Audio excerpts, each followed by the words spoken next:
Alamin natin ang detalye mula kay Aris number 7, Henry Uri. Henry, please come in.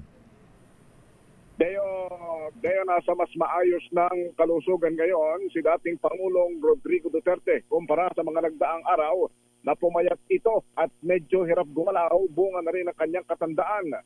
Sa panayam Deo sa anak ng dating Pangulo na si Kitty Duterte na ngayon ay nasa The Hague, sinabi nito na maski siya ay nagulat dahil taliwas sa kanyang inaasahan, maayos at malakas na ito kumpara sa dati.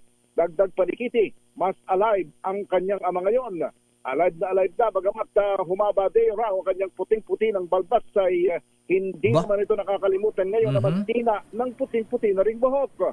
Sinabi rin ni Kitty na ipinararating ng kanyang ama kay VP Sara na proud siya sa kanyang anak na Vice Presidente, lalo na nanalo ito sa Korte Suprema.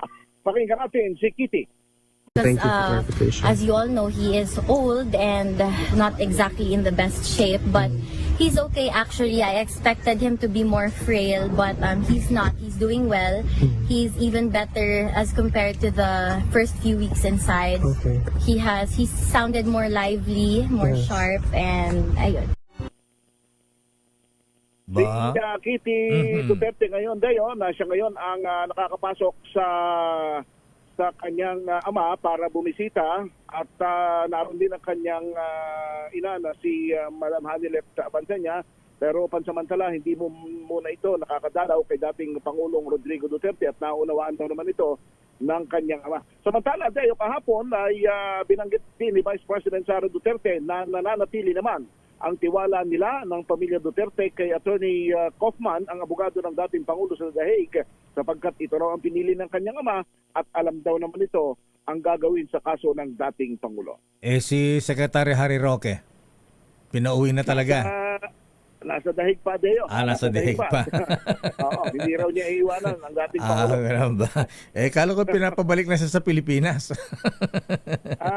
Ang sabi ng dating tagapagsalita ni Pangulong Duterte, wala raw naman siyang naririnig na gano'n mismo kay dating Pangulong Duterte, maging sa kanyang mga pamilya. Kaya hanggang wala raw siyang naririnig, mismo sa bibig ng Presidente, ay hindi raw siya aalis sa dahig para samahan ang dating Pangulo. So medyo tumatabahan ang dating Pangulong Digong. Nakapag-jogging na ba siya? Nakapag-push up na ba siya? Doon yata lang, Deo, sa loob ng sa loob ng facilities. Pero yun na nga, ang sabi ni Kitty, maski siya ay nagulat sapagkat hindi na ganun kahina at kumbaga mas malakas na ngayon, nagkalaman at taliwas na sa kanyang inaasahan, maganda at maayos ng kalusugan ngayon ng dating Pangulo. Siguro sumigla ang dating Pangulong Digong nung malaman ang desisyon ng Supreme Court, ano ha? Oo. Noong malaman daw gayon nagtatalon ba sa tuwa? Oo, natuwa at isang araw daw na ninamnam yung pagkapanalo ng BP Inday. Hindi raw ito nag-therapy, nag-relax lang sa loob ng kanyang pasilidad at sinabi nito sa kanyang mga abogado na i-celebrate niya yung pagkapanalo ni BP Inday. Okay nga ron. Maraming salamat, Henry.